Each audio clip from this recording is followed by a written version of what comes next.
Good evening, ladies and gentlemen, and welcome to tonight's regularly scheduled meeting of the Freeport City Council. It is Monday, November 3rd, 2025 at 6:01. I will declare that a quorum is present and at this time officially call the meeting to order. If you would, Councilman Rosso, would you lead us in the pledge and the prayer?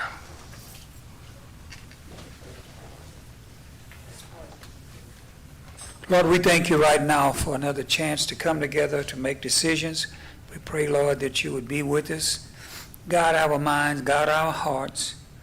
We ask you to bless everyone under the sound of my voice, all over Texas, all over America, all over the world, Lord. We know that you're a good God and there's nothing hid from you. You know everything, and we just bless your name.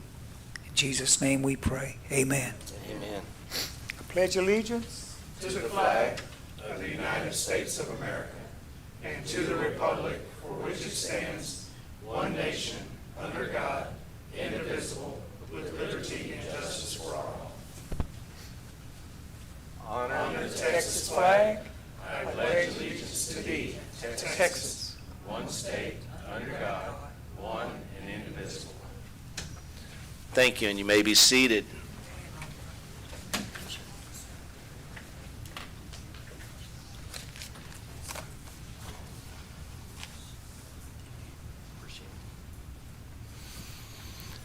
At this time, ladies and gentlemen, we have citizens' comments. And first one on my list is Mr. Ron Bachman, and you want to wait until the agenda item. Is that correct? Yes, please. Thank you, sir. Next, we have Mr. Andrew Dill. Do you want to wait until the agenda item? Next, we have Miss Margaret Bachman. I would like to wait also. Next, we have Mr. Manning Rollerson.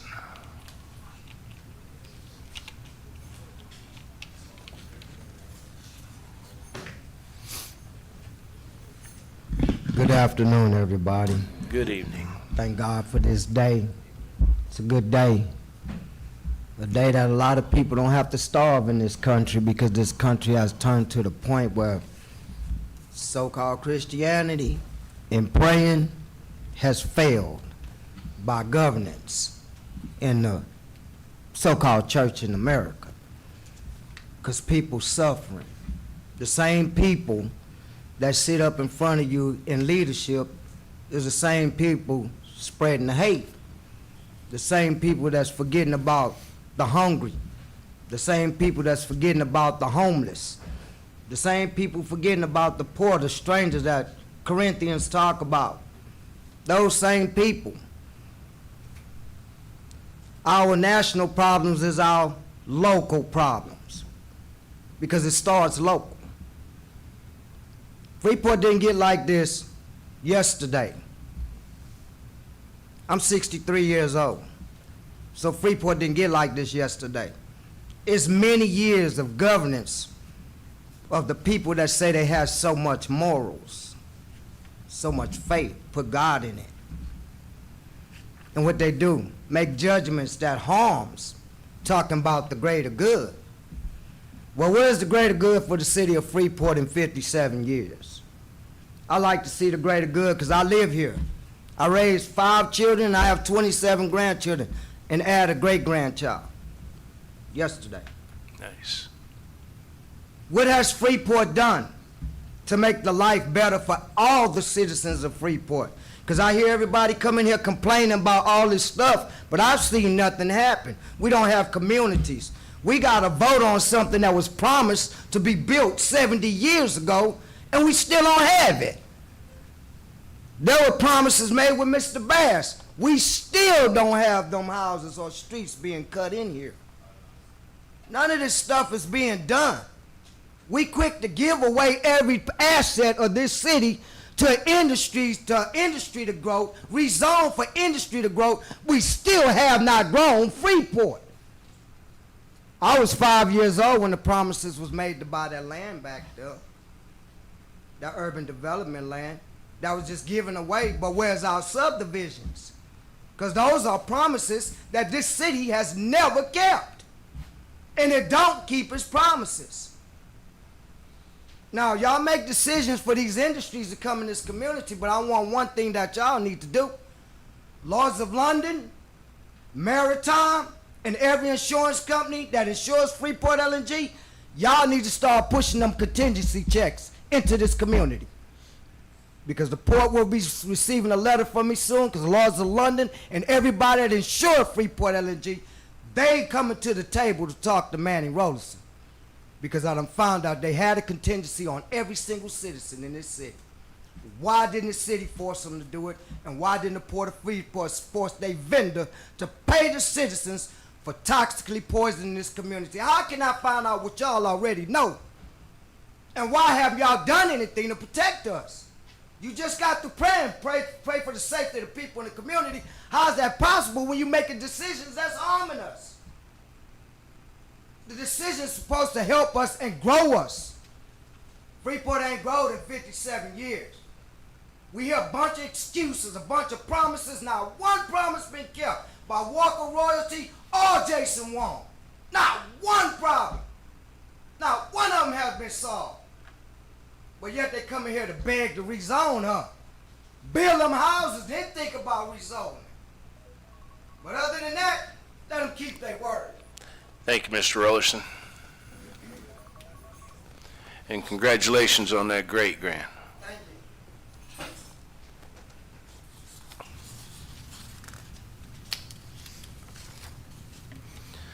Next, we have Mr. Eric Hayes. Would you like to speak now or wait until the agenda item? The agenda item. Mr. Thomas Cool.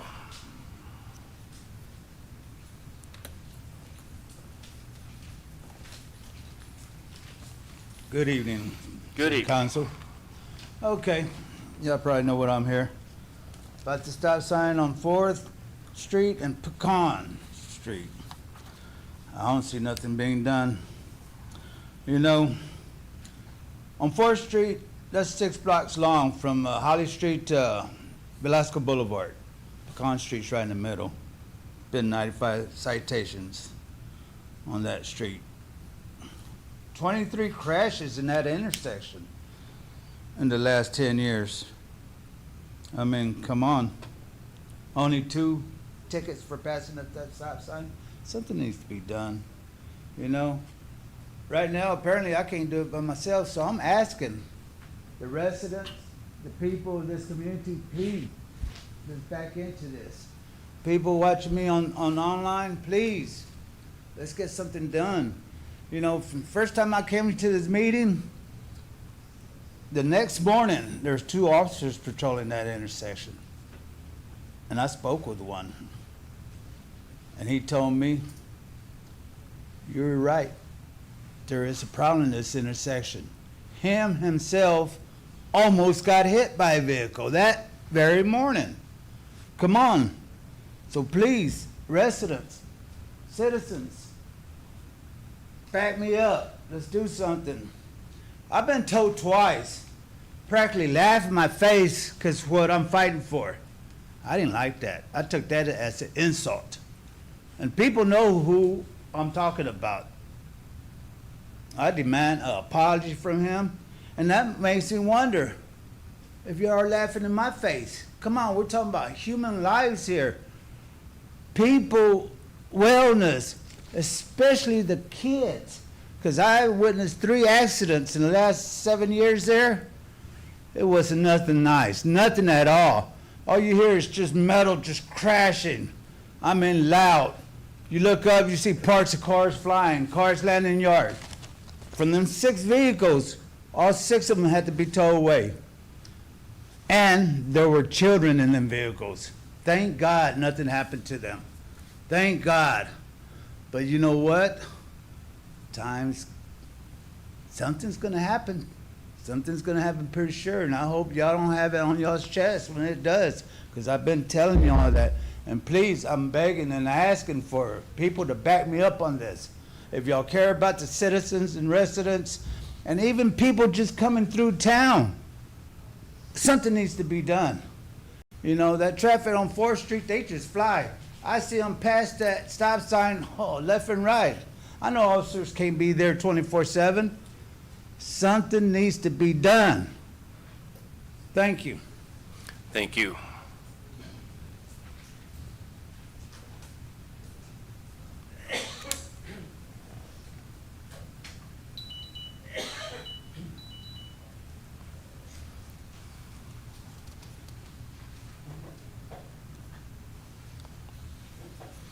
Miss Brenda Laird, would you like to speak now or at the agenda item?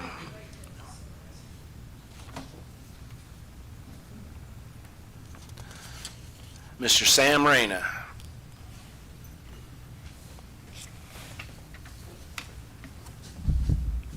Mayor, Council, good evening. Good evening, sir. My name is Sam Reyna, and I reside in 2002 North Avenue G.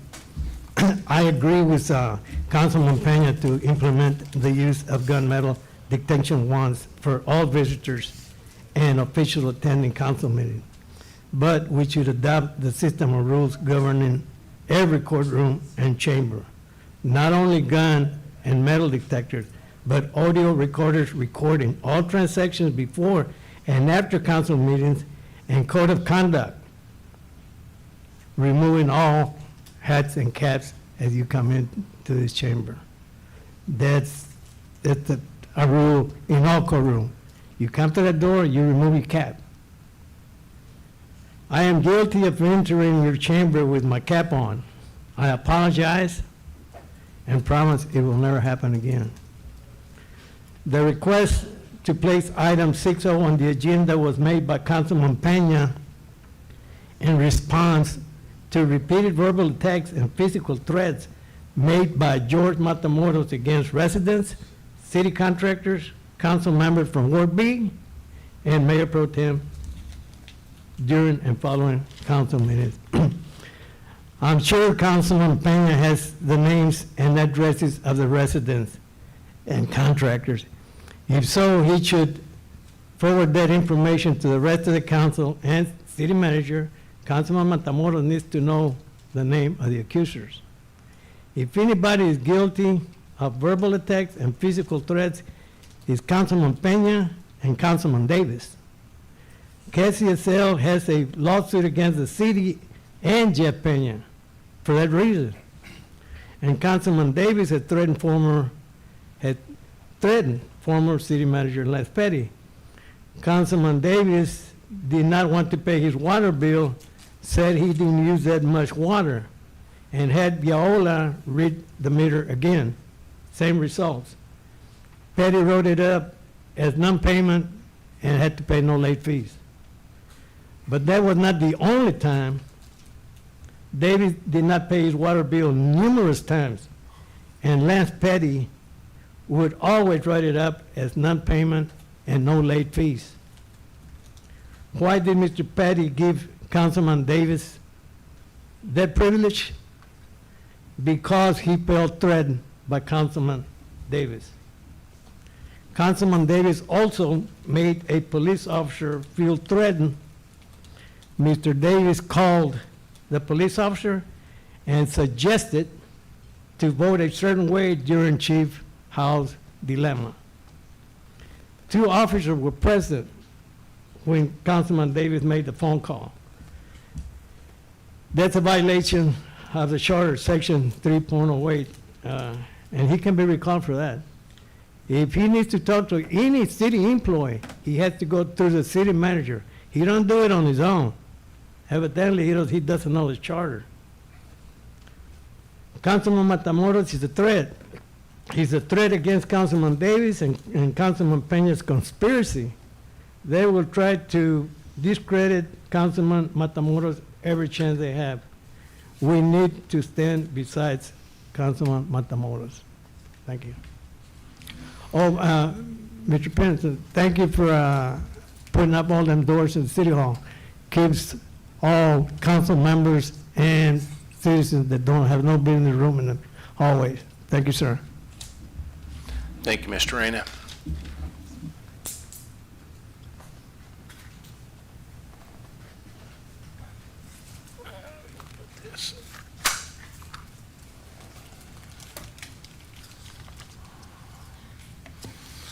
All right, at this time, ladies and gentlemen, we have the consent agenda. In the consent agenda, we have 2A, action regarding the minutes from October 20th, 2025. 2B, action approving ordinance number 2025-2750, authorizing budget amendment number 1 as approved October 20th, 2025. We have agenda item 2C, action approving the payment of Central Square to Central Square of the annual renewal for services for the police department. And that's it. Council, is there a motion? Mayor, I'll make a motion to approve the consent agenda as presented. We have a motion to approve by Councilman Matamoros. Is there a second? I'll second. Seconded by Councilman Davis. Council, is there any discussion needed on this item? Hearing none, I will call the vote. All those in favor state aye. Aye. All opposed state nay. Motion carries unanimously, 4-0. Next, we have proclamations, presentations, and updates. Mr. Pennington. We have senior bingo coming up at River Place on November the 17th from 10 a.m. to noon. And we also have our very first Merry Museum Christmas, the Freeport Historical Museum on November 29th, 11 a.m. to 2 p.m. There's Holiday on the Brasses coming up, Freeport Municipal Park, December the 5th from 6 p.m. to 9 p.m. Next is the very popular Blue Santa Pancake Breakfast at Freeport's River Place on December the 6th from 8 a.m. to 11 a.m. Christmas on Main, I stand corrected, that this is the very first year for Christmas on Main, December 6th from 4 p.m. to 8 p.m. I may have that other way around. And then finally is the Senior Citizens Christmas Party at River Place, December the 5th from 10 a.m. to 12 p.m. Thank you, sir. A lot of good stuff coming up during the holidays. Next, ladies and gentlemen, we are going to go into executive session, and per request from a citizen at the last meeting, I anticipate executive session to run about an hour and a half.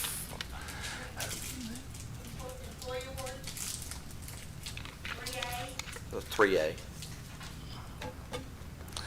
We can blame that on the interim city manager. Come on up, Chief. You gonna read it? Just start out with I am honored to recommend.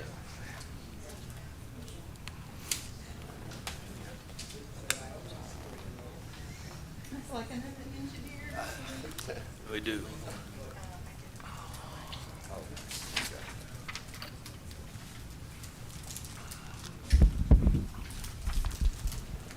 Okay, gentlemen, and I believe one lady, if y'all would like to come up front, please.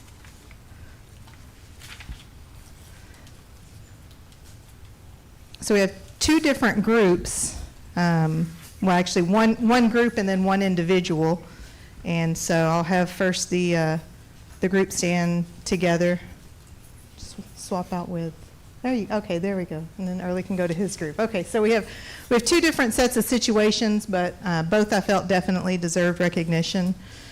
On September 9th, 2025, Corporal Huerta, Officer Gonzalez, and Officer Early responded to a critical incident involving a suicidal individual perched on a narrow retaining wall along the 36th Bridge. The individual was in imminent danger of taking his own life, and the situation required both compassion and decisive action. These individuals worked together to engage the individual using patience, empathy, skilled communication to de-escalate the crisis situation. Despite their best efforts, the individual suddenly ran towards the edge and swung a leg over the wall in an attempt to jump off the wall off the 36th Bridge. Without hesitation and with great personal risk, these officers acted heroically. They lunged forward, grabbed a hold of the individual, pulling him back safely. Their quick response prevented a tragedy and preserved the life of a fellow human being who had lost all hope. The actions of these individuals exemplified the highest ideals of law enforcement service: courage, compassion, and the unwavering commitment to protect life. Their teamwork and their bravery reflect great credit upon themselves and of the Freeport Police Department. And for these reasons, Corporal Huerta, Officer Gonzalez, and Officer Early were nominated and receiving Employee of the Month award. This actually occurred back in September, but due to the meetings that we had and everything, we postponed it till today, and so they are receiving the Employee of the Month award and Life Saving Measures award.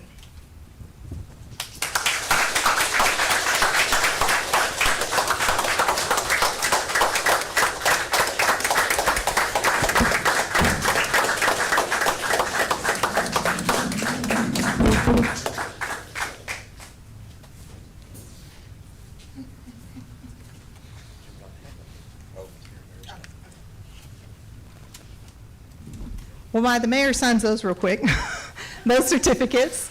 We are now going to move on. If Officer McAllister, if you will step up here. So on the morning of September 30th, 2025, at approximately 4 o'clock in the morning, Freeport 911 received a call from a resident over on Avenue C. They advised they were in a wheelchair bound and they were trapped in their apartment that was on fire. Officers and fire EMS were dispatched, and due to the close proximity, Officer McAllister was the first on scene. Realizing that this female was trapped, and again, wheelchair bound, and that front door was locked, Officer McAllister quickly went into action, kicked the door in, and entered the apartment. Upon other officers arriving on scene, he was removing the female from her smoke-filled apartment. It was his quick thinking and acting without hesitation that most certainly saved this resident's life. After the resident was removed, the rest of the apartment complex was confirmed evacuated as well. But for this individual, this definitely made a difference for Officer McAllister's quick actions that night. So,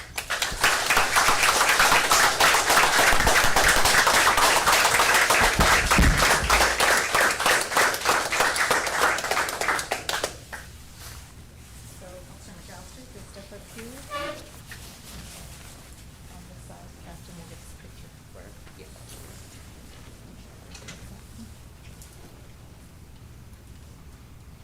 Thank you, sir. And then at the three of y'all. So, here, Officer Early for you. If you'll step up here. In the middle. Shorty.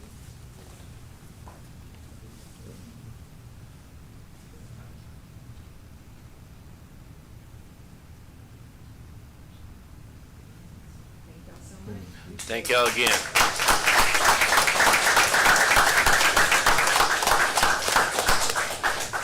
Mayor, next we have a presentation by Kimberly Horn. All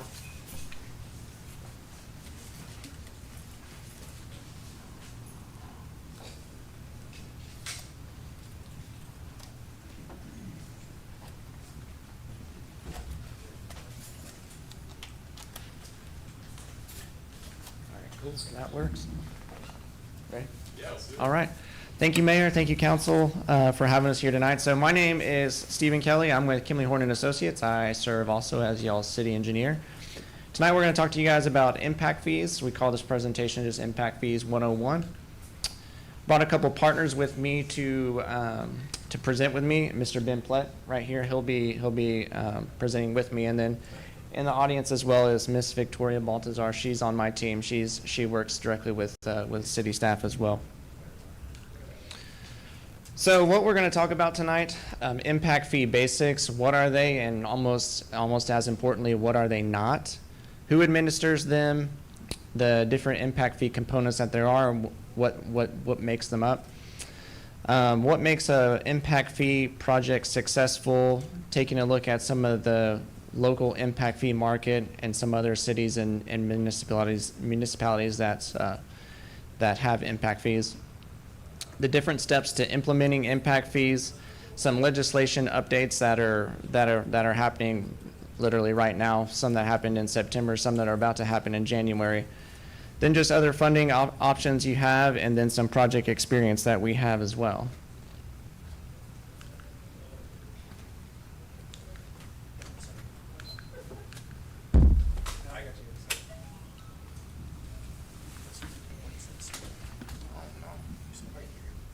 I'm good? There we go. Okay, so when we're talking impact fees, we're mostly talking three disciplines. We're talking water, wastewater impact fees, we're talking roadway impact fees, and we're talking drainage impact fees. So what are they? So they are, in fancy words, a mechanism to recover infrastructure costs required to serve future development. So essentially, it's having future development pay for the needs of their own infrastructure. So a little quote here, rough proportionality with mathematical exactitude.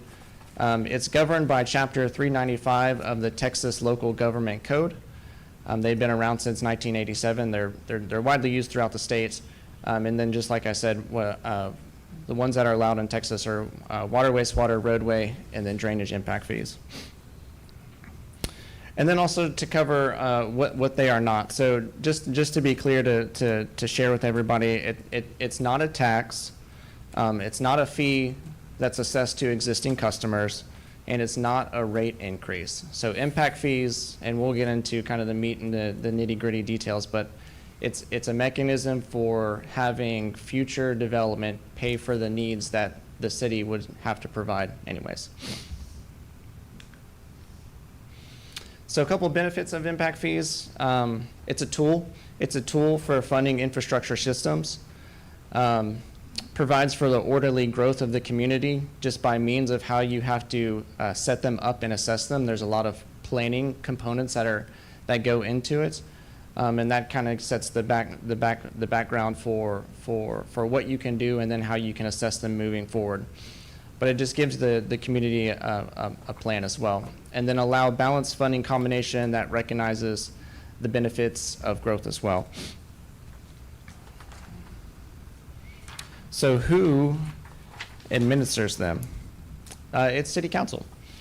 Is essentially who it is. It's City Council, it's the public, and then there's a component that's called the CIAC, which is the Capital Improvements Advisory Committee. So the public is involved, like I said. There's multiple public hearings that have to happen, and this is all by law, when they have to happen, and then the different process requirements for how those are held, timelines timelines that you have to release information to the public versus when you have your public meeting, and then what you do with that information following afterwards. So the CIAC, they have a big component of assessing impact fees. So they advise in the adoption of land use assumptions, and we'll get into that. Ben will explain that in a few minutes. They review the capital improvement plan. They are kind of the interface between who is actually doing the math, who is doing the impact fees, which typically engineers, and then City Council as well. And then they just provide comments back and forth to council. CIAC requirements, so it's not less than 5 members. They must be appointed by City Council, and they must have representation from real estate, development, and building industries. And then you have to have someone, if you have an ETJ, then you have to have somebody that is representative of the ETJ as well. And then no employee of a governmental entity can serve on the CIAC.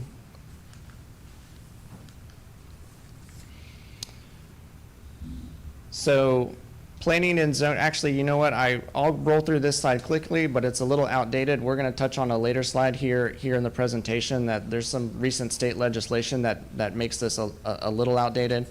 It used to be typically if you weren't going to establish a CIAC, then you could have your planning and zoning commissioners act as your CIAC. But you had to make sure that if there was nobody from real estate development or industry, then you had to, if there was no one from real estate development or industry in your P&Z, then you had to appoint one. And then with recent legislation, that there used to be a threshold for the makeup of P and Z when you could use it. It was between 40%. Now it's 50%. That law was just passed with Senate Bill 1883. And then just additional members are appointed as ad hoc voting members to serve when PNC meets as the CIAC.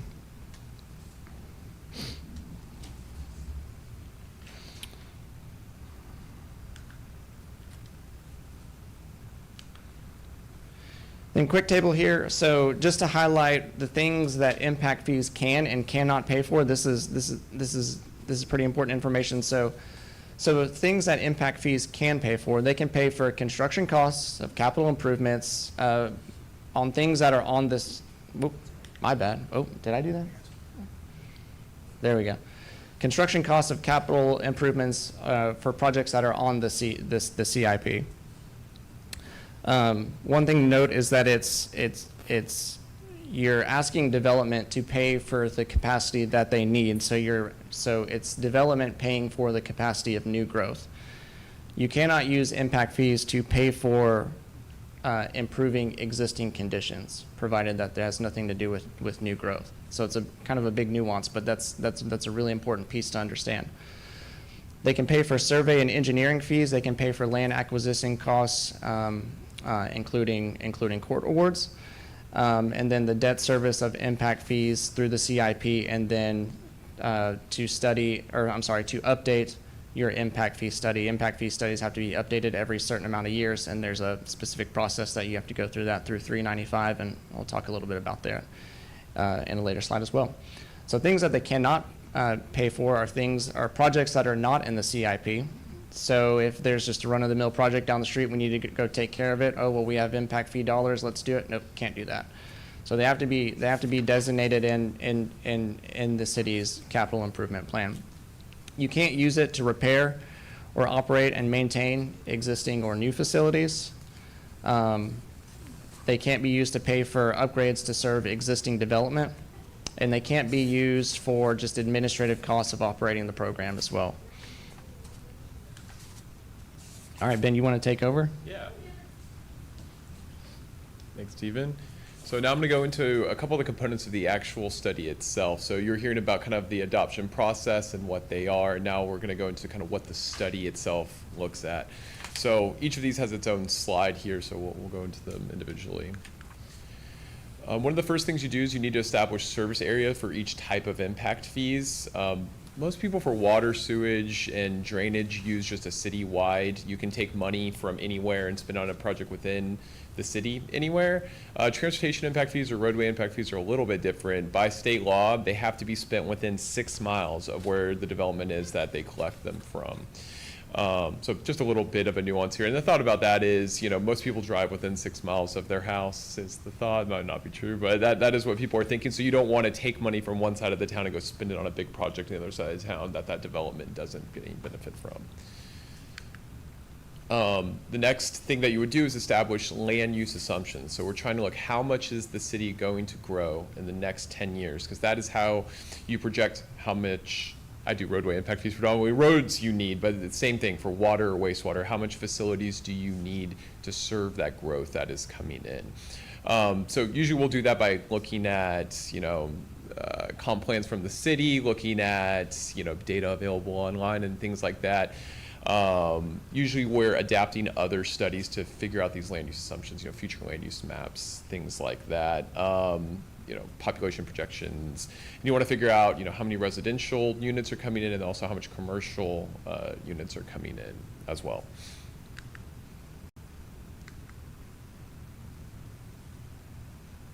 Did I miss one? No. Okay, cool. And so the next thing that's a little bit hard to understand, I'll do my best to describe it quickly, is the service units. So back to the roadway example, if you build a single family home, obviously that's going to have less impact on the roadway infrastructure than like a Whataburger would. A Whataburger has a lot more people coming and going, and they're coming and going from further away than you are if you're a single family home. But we have to get those down to a single unit of measure. So for roadway, you use vehicle miles. So that single family home, in the PM peak hour, 5 o'clock traffic, they usually generate one trip, and that trip usually drives 4 miles, so it's about 4 vehicle miles per single family unit. If you look at a Whataburger, it would generate by 1,000 square feet. But 1,000 square feet of a Whataburger would generate considerably more than that, and that's how you multiply their impact fee by. So it's basically just a way, how much do we charge each single family home versus other unit types that's fair and equitable for everyone. The next part, which we touched on a little bit already, is the capital improvement plan. So to do an impact fee study, you actually have to establish a separate CIP for specifically the impact fee program. Usually the starting point for this is the existing CIP program or master plans that are already available. You could develop a standalone one just for the study as well, but specifically you want to look at what you need in the next 10 years, that those land use assumptions we already talked about, to facilitate those land uses that are coming in. So if you're going to build 1,000 single family homes, how much CIP roadway network do we need, or water wastewater do we need to facilitate that growth? It's important to note that these need to be updated every 5 years as well.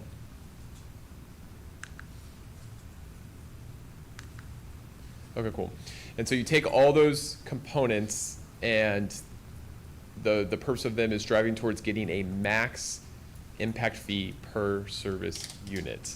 So basically you take the entire cost of that CIP, all the projects you want to do, and you divide it by all the growth that's coming in. And each unit of that growth pays their portion of the CIP accordingly.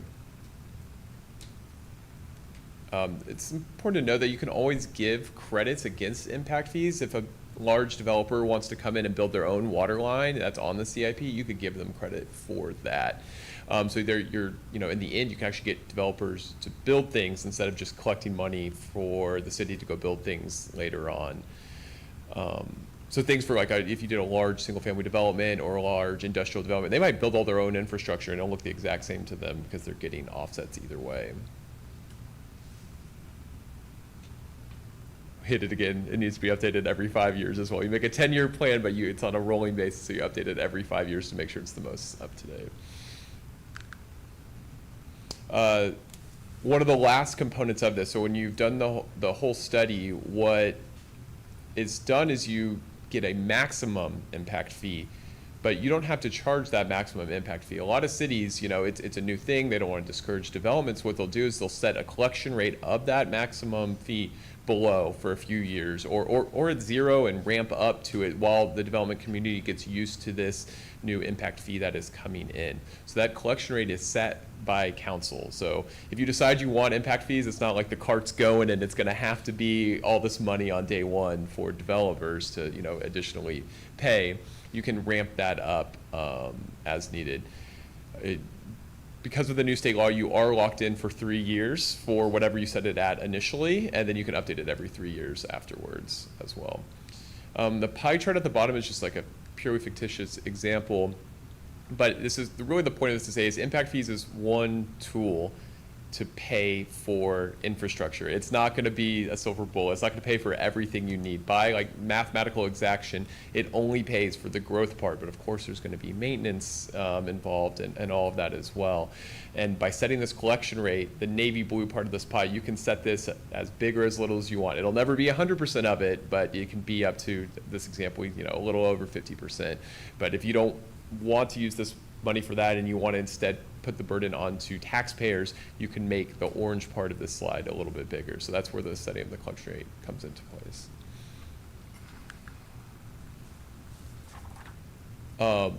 Yeah, and of course, first thing you hear, that's more money, we can just ask for more money, right? So the thought is, are there any checks and balances? These must be performed by a licensed professional engineer. And then it's also, the CIC is in charge of administering this program throughout it.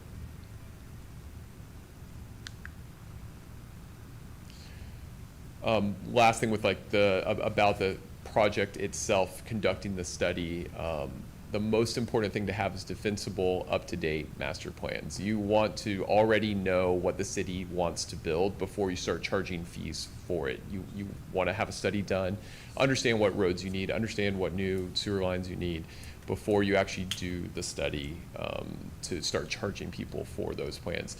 The worst thing you want to do is put a line on a map and say, oh, never mind, that line isn't there anymore, and you've charged money for it, right? You want to make sure it's a defensible plan. And I'm not saying it needs to be perfect, we all know the lines shift and all of that, but you want to do your best snapshot you can at the time. Of course, council support is very important. At the end of the day, we don't want to do a whole study and then council adopts the study, right, and the council votes not to adopt the study. No one wants to go through all of that and spend city money to do something that we don't actually want in the city. Really important to early on get out in front of stakeholders, meet with the development community, talk to people who will be charged these fees so, we can make a plan together of what they think so everyone's aware of it. You don't want to just on one day start charging them and no one's heard about it until they're assessed, at their building permit or whatever it is. And really to understand the process as well. So, I've given these presentations for councils and I've given it for HOAs, I've given for all kinds of different people just to give this presentation to as many people as possible who are going to be a stakeholder in the process. I also think it's important for you all, if you're setting the collection rate, to understand what the impact fee market is. What are your neighbors charging? You don't want to come in and be the most expensive one. You probably don't want to be the cheapest one either, right? They're updated every 5 years, so if you're the cheapest one now, in 5 years you'll probably be, at the huge discount. And lastly, one of the largest benefits to the development community is they're very predictable. You can run, as soon as you start looking at a site to develop, you can calculate what this is going to be. They're equitable. If you build, 100 single-family homes here or here, the price is going to be the exact same. They're transparent. There's a third-party study done. They are legal. They're consistent, and they can be flexible with the offsets as well.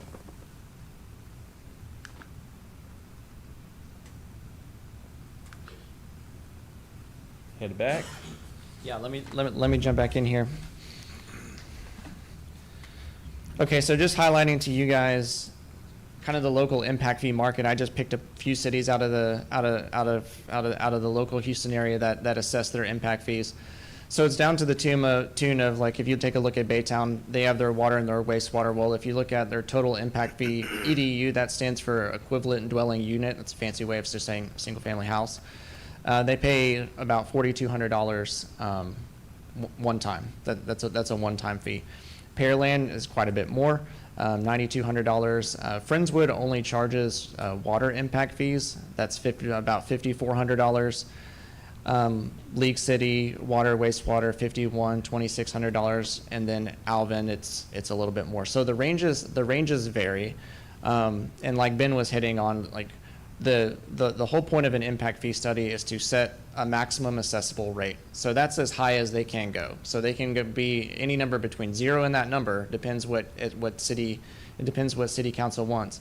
But we just set the threshold. And then what happens between them is just, a conversation and then and what council feels is best for the community. So steps limiting impact fees. I guess I should have started off this presentation by listening to this presentation does not lock you into anything whatsoever. This is purely for informational purposes only. We're here because this is a conversation we had with administration, so we thought that it would be good to just give you guys an educational tool and come and talk to y'all about this. But you're on step 1 of a mini-step process should you even decide to even move forward. But at this point, I'm not even asking anybody to move forward with anything. I'm just here talking to you, explaining to y'all what they are. So with that being said, you're at the very beginning of the process. So congratulations, you listened to step 1A, impact fee update. You're right here on the presentation. So next steps, if you move forward, obviously you'd bring a consultant on board that would do the impact fee study. And then after that, you would appoint a CIAC, and then they would kind of get into the meat of the actual developing the impact fees themselves. So establishing land use assumptions. Once you do that, you go through a public hearing. The public gets to make comments, and CIAC has to basically respond and address those comments, and all of that has to be documented in certain ways. CIAC will meet on the CIP, so after the land use assumptions are established, and that's when the engineers kind of go to work. They build the CIP from there based on the land use assumptions. We come back to CIAC. We present it to CIAC, and then CIAC in turn comes and presents to council all of their findings.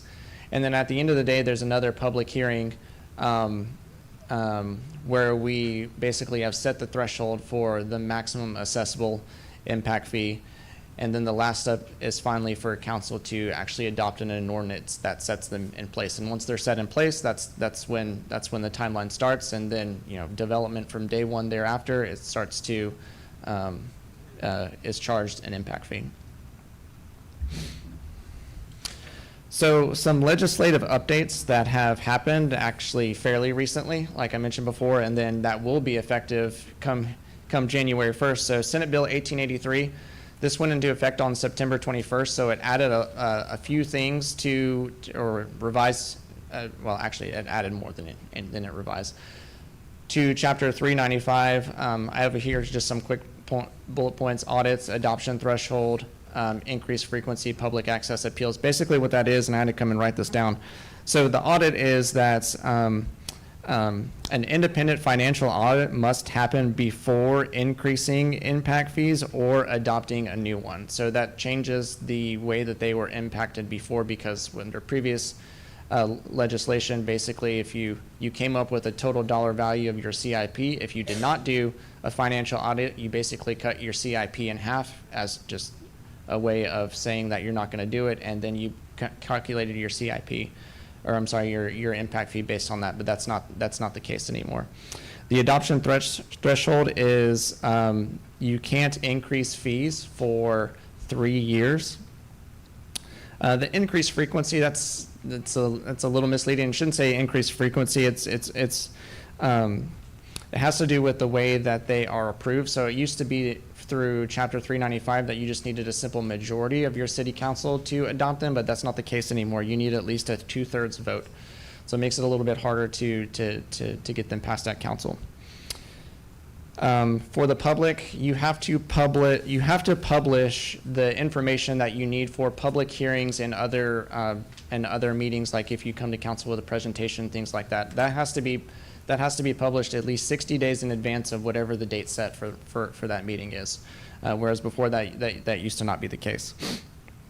And then for appeals, so this gives a little bit of power to the Attorney General. So basically, the Attorney General can act on behalf of property owners to challenge impact fees if there's a motion to do so. That used to not be in place at all. That's new legislation. And then coming on board soon with Senate Bill 14, so that goes into effect on January 1st of next year. So that amends Chapter 395, and it requires credits to be earned for developments that implement lower water consumption, conservation, and reuse measures. Don't quote me if I took that exactly from the bill, but it is kind of vague at this point. And so I was at a conference a couple weeks ago, and this was one of the things that they talked about quite a bit. So the law basically requires you to do this.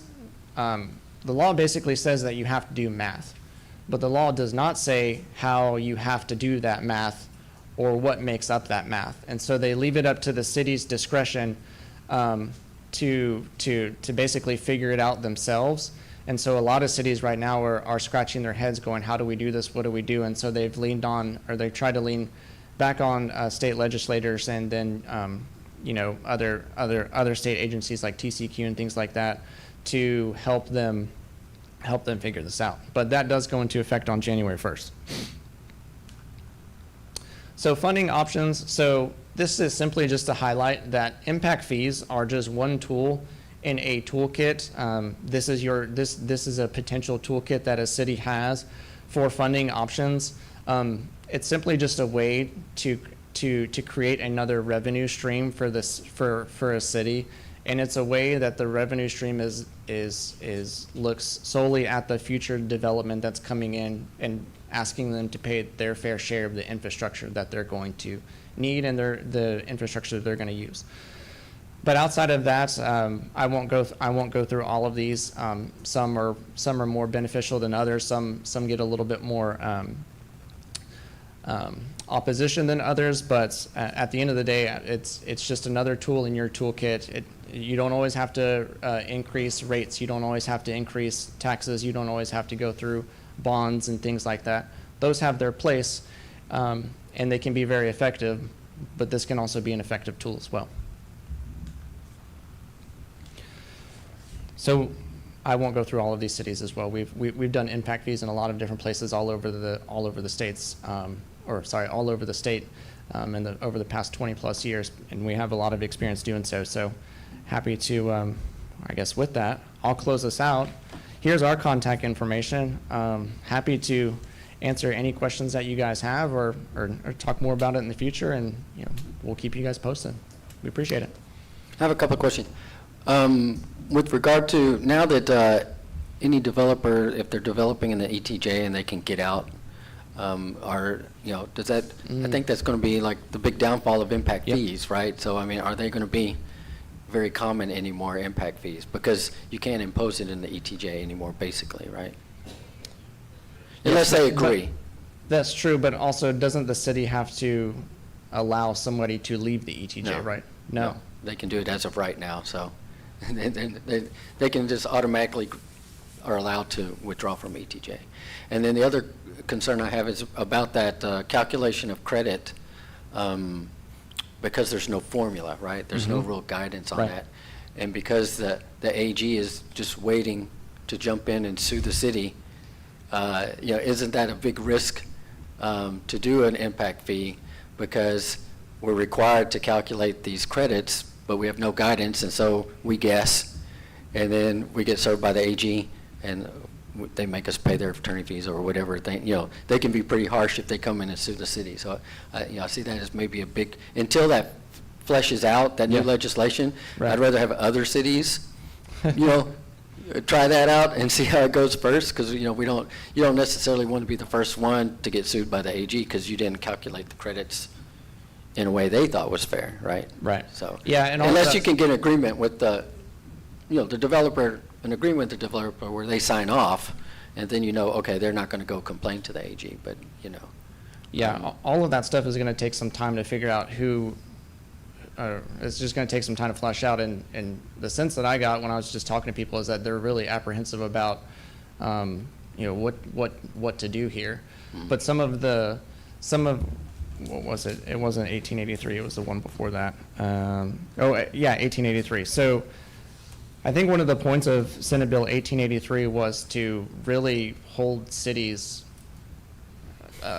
accountable for how right. they're assessing them, because previously it was a lot of, as long as they're kind of abiding by the book and doing what they need to do, impact fees are generally okay. But that seems to have taken a turn fairly recently. And so 395 is, there's a lot of steps that are in place, and as long as you're doing the steps that are there in the right order that you're doing them, impact fees are still okay, but you just got to make sure that you're crossing all your T's and dotting your I's. Yeah. Council, do you have any other questions or comments? Thank you for being here. I appreciate y'all's time.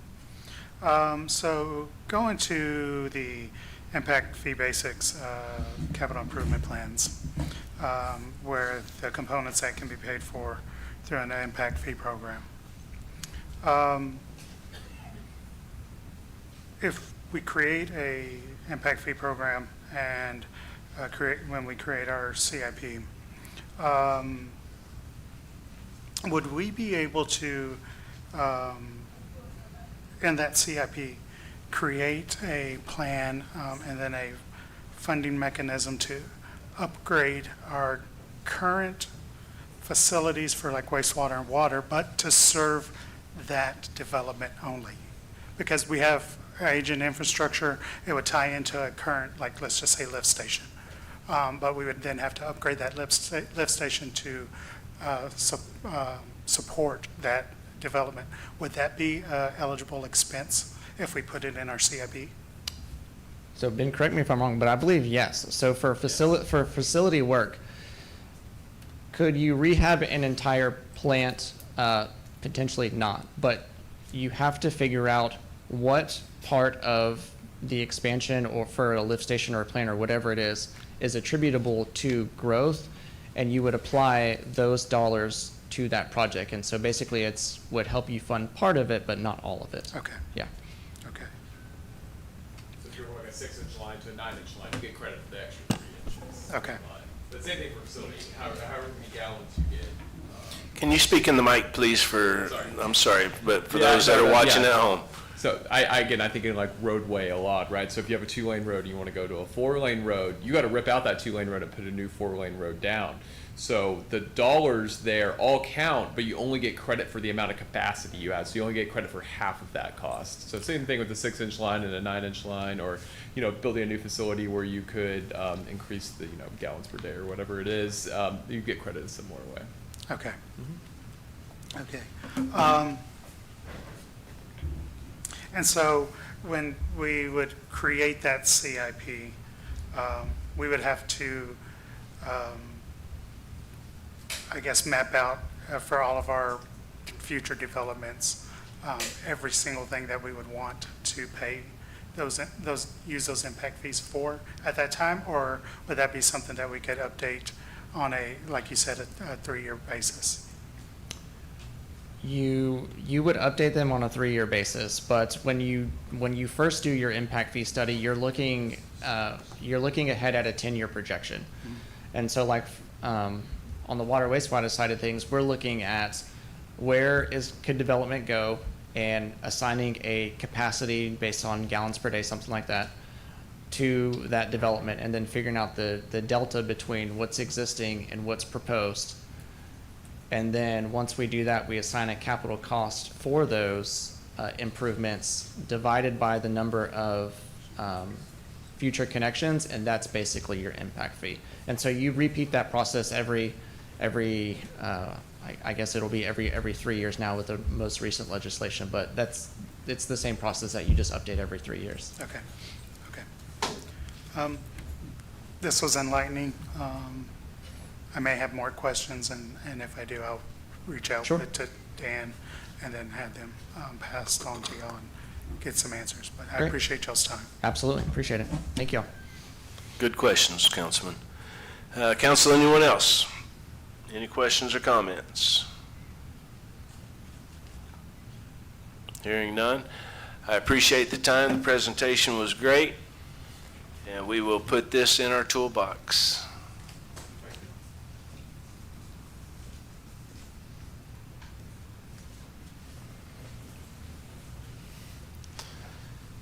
Next we have, and I'm not going to put all the blame on Mr. Pennington. I did overlook quite a bit. Next we have a presentation on Hurricane Beryl financial updates. Ms. Hurst.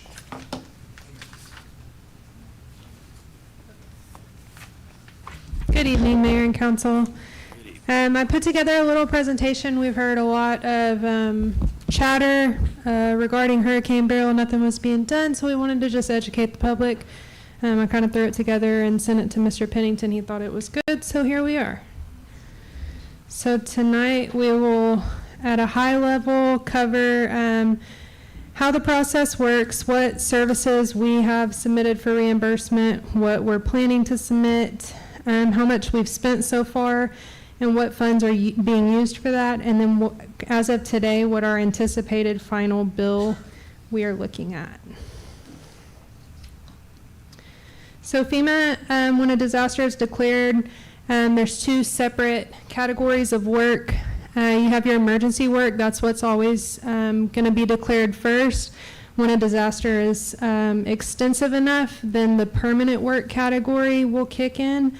For Hurricane Beryl, there was enough damage that both categories were deemed eligible for for damages, and we do have, I do believe, damage in every single category. The emergency work, the Cat A and Cat B, that's during the disaster as it's happening. That includes all of that overtime labor that the city charges trying to serve the public during the disaster. The permanent work is not upgrading or making things extra pretty and remodeling. It's just repairing those facilities or materials to pre-disaster condition. So the public assistance process is it's extensive, it's exhausting, it's time consuming, it's all of the things.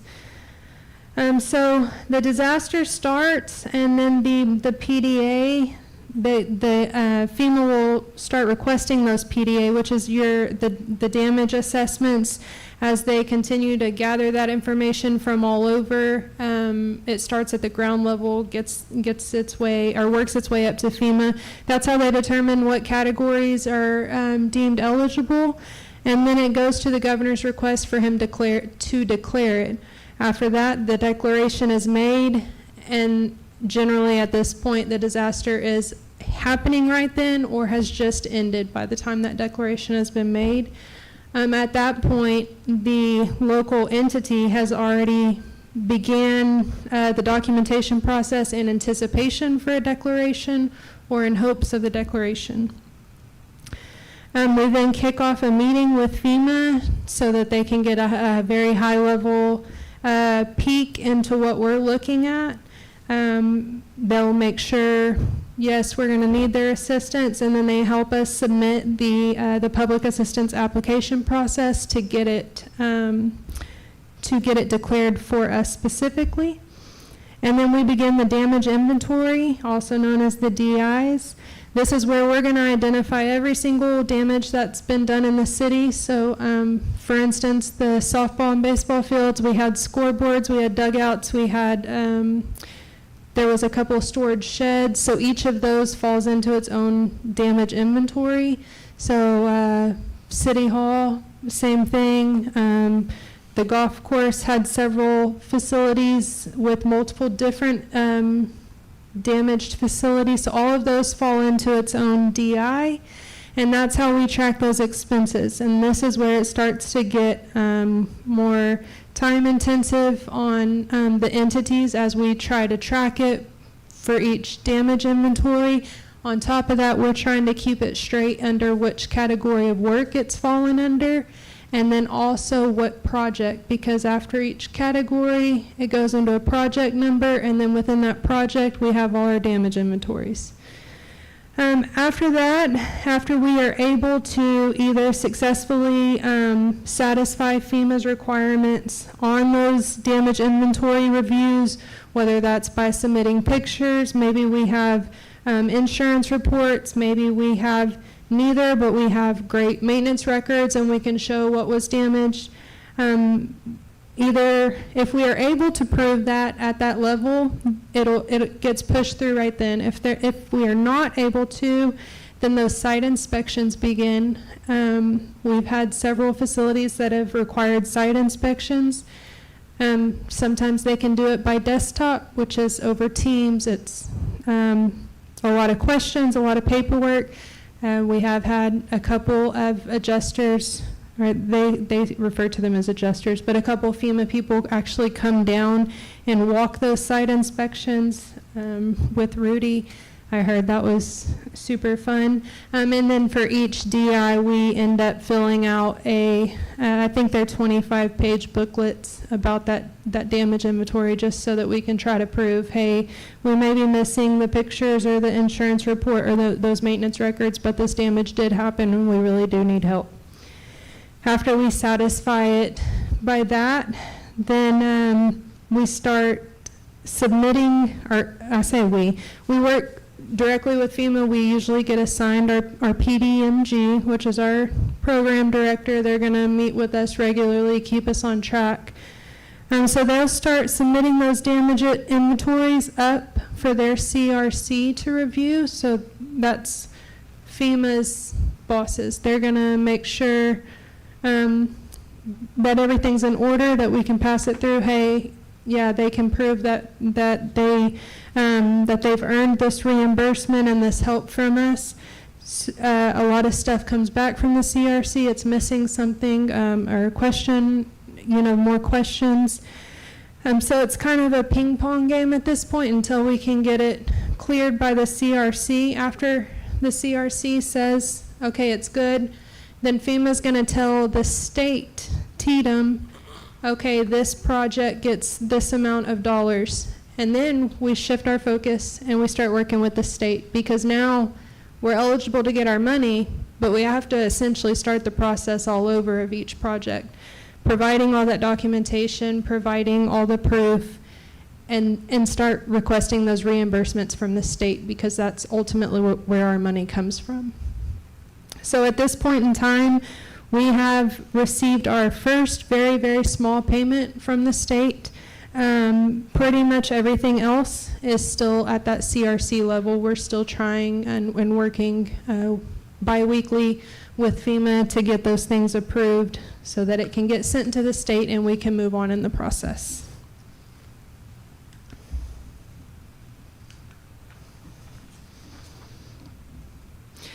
Okay, so I feel like the last slide explained it in depth. So it is very typical for a disaster for the reimbursements to last between 1 and 3 years. Just to put it in perspective, right before I came here 2 years ago from the county was just closing out Hurricane Ike, and that was in 2008, and I came here in 2023.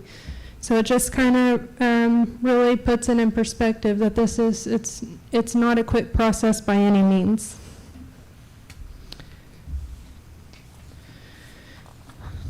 So the PA reimbursement cost share, the federal share is 75%. The local burden share is going to be the 25%. This is going to be the absolute minimum. However, we could be expected to fund more. And then the 75% is going to be the maximum that FEMA would pay, but they could pay less.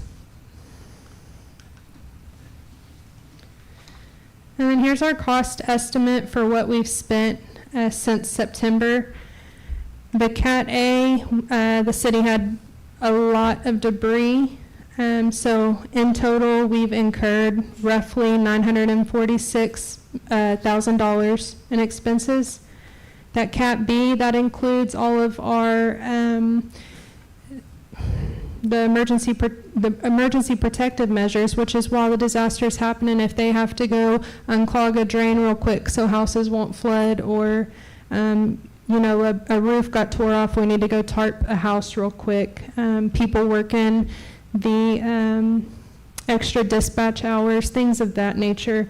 So in total, we are looking at $280,000 of cost incurred in that nature. And then I just combined it all. As we continue to work with FEMA, we're still kind of moving these projects around. However, for all of the permanent work repairs, we've incurred $684,000 in damages. And then at this time, we have heard that at least $419,000 is ineligible for those reimbursements, for a total cost estimate of roughly $2.3 million. Of that, we are eligible for federal reimbursement at this time of 1.4, and our local share at this time is $335,000. And then, like I said, we're still playing that ping pong game with the CRC. We're still fighting some issues regarding some of those projects. So these numbers are going to continue to change. After speaking with Mr. Pennington, we felt maybe a quarterly report, unless council wants something sooner. But we'll start getting these numbers in front of y'all more often and for the public. So then to date, the city has spent the $2.3 million in Hurricane Beryl related expenses. It does have its own fund number, and that is Fund 12, and those amounts are reported to you all monthly in the financial report that I prepare. Also, those will start going on our website and our Financial Transparency Center, if anyone in the public needs to look at them at a later date.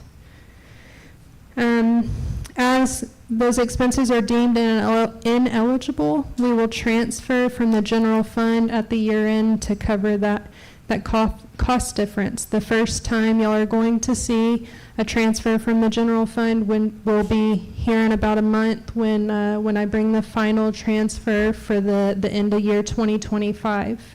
It will have some of those costs in there. As those reimbursements are received, they'll go back into that Fund 12 and it'll help wash those expenses that are sitting there. Whoop. Okay, and then it's just a recap again of those expenses to date so far. We really wanted to just to emphasize the fact that as of right now, the city's responsibility, we're sitting at roughly 14.4%, which we think is actually really great considering the local share is 25%, so we are below that. Like I said, the number will continue to change, but hopefully this helps put it a little bit more confidence in the disaster recovery process, and y'all feel better knowing that it's in the works behind the scenes still. And then that's all I have for the presentation unless someone has questions. Council, do you have any questions for Ms. Hurst?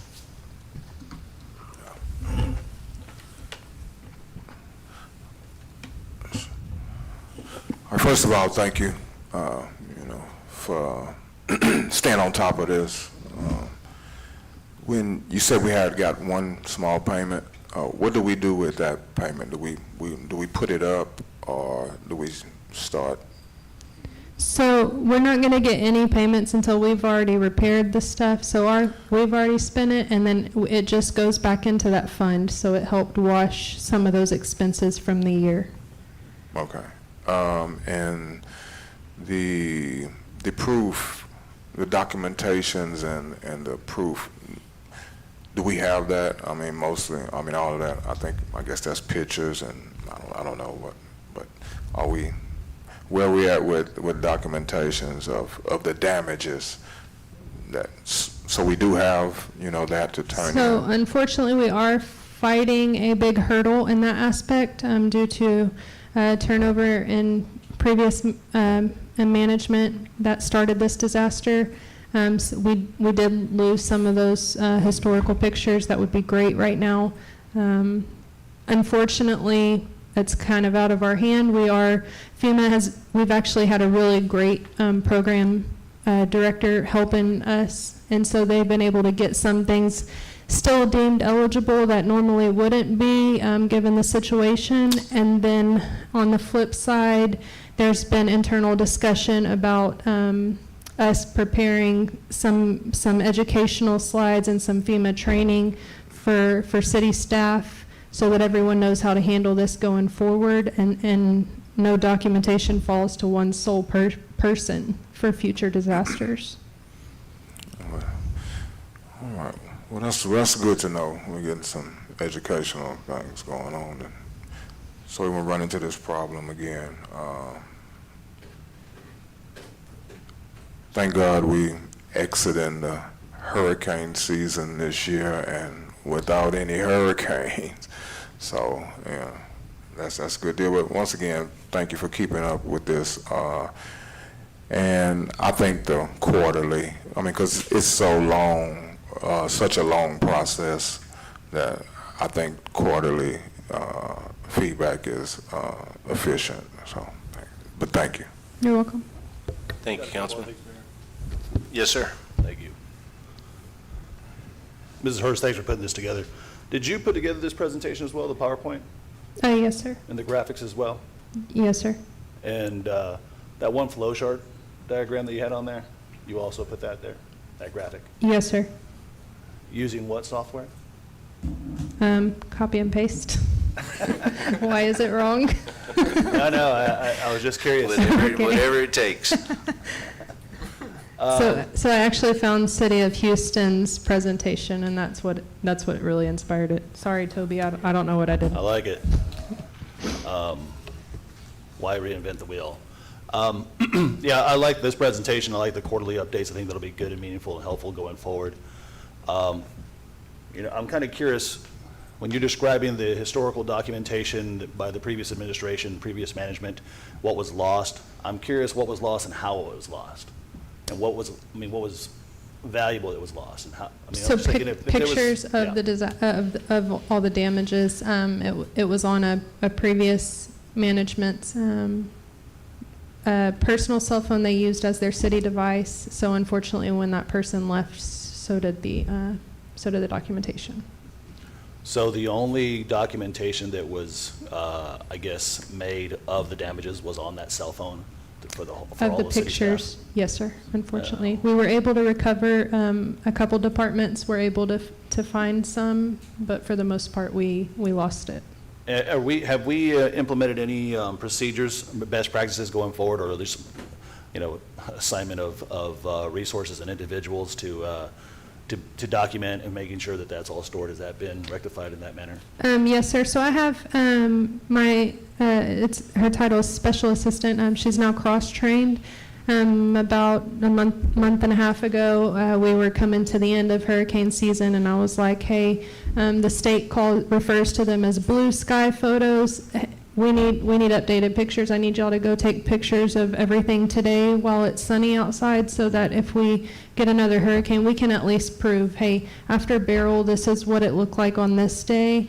So we do have that. It's in a shared location. Everything is shared access. And then, like I said, preparing that educational material and the training that will be required for city staff to learn more. And who is that individual? It would be the previous finance, the one that's trained. Yeah. Her name is Joy. Joy, okay. She's on our staff now? Yes. Okay, great. I'm also curious that in terms of the structures or the damages that were identified, but we don't have any historical documentation for, if there was any chance, if there was some discovery of, hey, it turns out there's a file folder on the server that has all those photos, would that be helpful tomorrow? Would For it be our claims? helpful? Yes. Okay. But they didn't exist.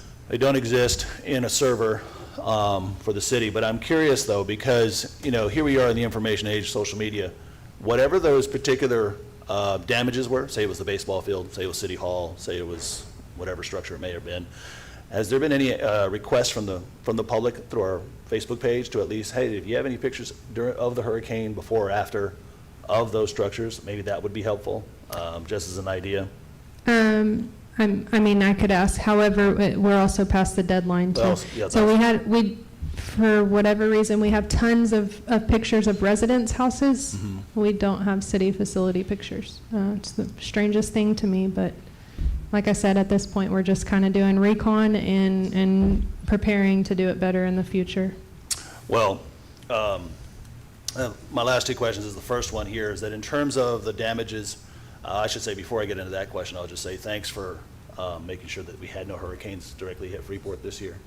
So I know, I tried yeah, hard. appreciate it. I probably would have cried, y'all. Yeah. No, but in all seriousness, the deadlines and for that matter damages and any kind of evidence to that effect as they were related to the current or the City Hall structure on 2nd Street, where do we stand with that? And I think before we talked about, hey, there might be a big chunk of money for that, and I'm just curious because then it was later stated that there may not be. And I'm wondering, is that also related to the historical documentation and for that matter, deadlines that have been passed? Where do we stand with as a percentage of FEMA monies being able to be utilized for that renovation or those repairs? So for Old City Hall, I forwarded the email, I believe, was it beginning of August? It was right after Mr. Pennington came in. And that facility is not eligible for reimbursement because it was not in use for city service at the time. And that was determined, that and in conversations about what we were doing with it were public. They were discussed at meetings before. FEMA actually kind of cornered us in a meeting and was like, hey, on this day this was said. Yeah, she tried to get it eligible. It's just not going to be able to be. Okay, and then I guess in terms of other federal monies, we're looking at USDA money for the downtown City Hall. USDA is, it's not going to qualify for that. However, we have a grant consultant. It will not qualify for return of city services. We have waiting for the federal government to get back into office to see if there's another approach to that. It wouldn't be a city hall, but it might be a facility used by other services outside the city. That would be one pitch. But that's the only grant that I'm aware of. That's an 80% grant or up to 80% funding, if that comes to fruition. But it will not pay to put city services back in the building. Understood. All right, no further questions. Thank you so much. You're Appreciate welcome. it. Thank you, Councilman. Council, any other questions or comments?